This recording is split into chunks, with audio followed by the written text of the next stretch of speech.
Shalom Sobat Ais dimanapun Anda berada. Tema kita saat ini adalah dekat Tuhan membawa shalom. Nats diambil dari 1 Samuel pasal 16 ayat 23 yang berbunyi demikian.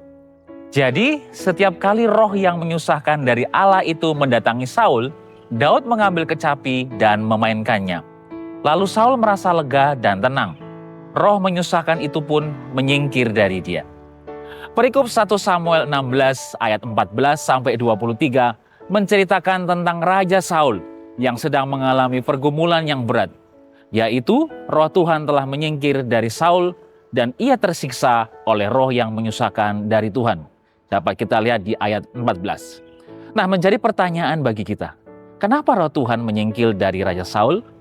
Jawabannya adalah karena Raja Saul tidak taat kepada Tuhan berulang kali. Lalu hamba-hamba Raja Saul yang melihatnya tersiksa itu menawarkan solusi untuk mencarikan seorang yang pandai memainkan kecapi, yaitu Daud. Nah, kenapa Daud yang dipilih?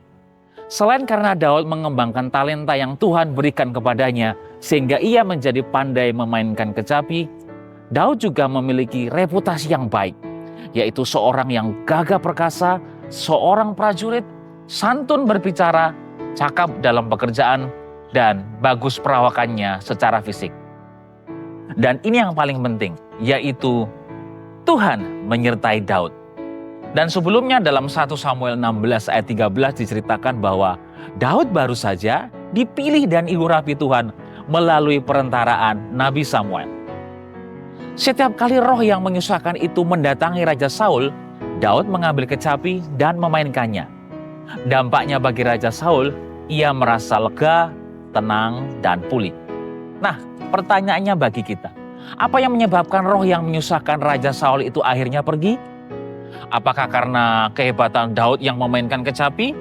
Atau karena kecapinya yang bagus?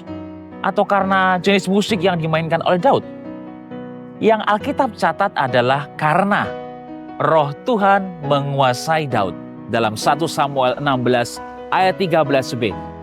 Bahkan penyertaan Tuhan terhadap Daud ini juga diakui oleh seorang hamba Raja Saul dalam 1 Samuel 16 ayat 18b.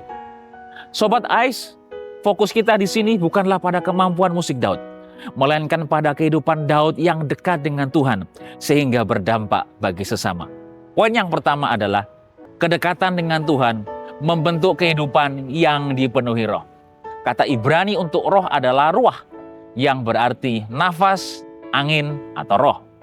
Daud menjadi alat pemulihan bagi Raja Saul karena hidup Daud berada di dalam tuntunan Tuhan. Nah, dampak dari kesaksian hidup muncul bukan dari jabatan atau kemampuan, tetapi dari kehidupan yang taat dan berjalan bersama Kristus setiap hari. Orang yang dekat dengan Tuhan akan memancarkan karakter Kristus kepada sesamanya.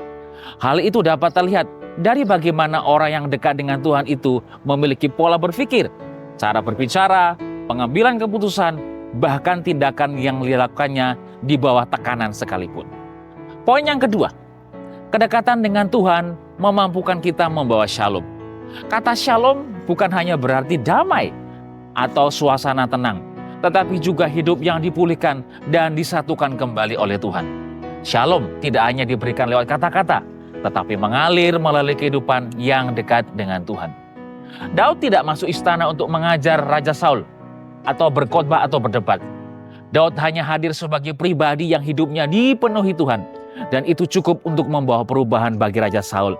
Kedekatan dengan Tuhan membuat hidup kita menjadi saluran shalom, sehingga kehadiran kita akan membawa ketenangan, pemulihan, dan kebaikan bagi orang lain, bahkan di tengah situasi yang penuh tekanan seperti Saul. Sobat Ais, mari terus menjalin hubungan yang dekat dengan Tuhan dalam doa, dalam perenungan firman, dan dalam menaikkan pujian kepada Tuhan seperti Daud. Dunia membutuhkan lebih banyak pembawa shalom.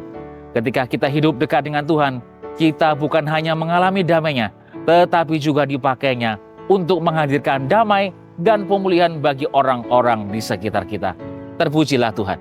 Amin.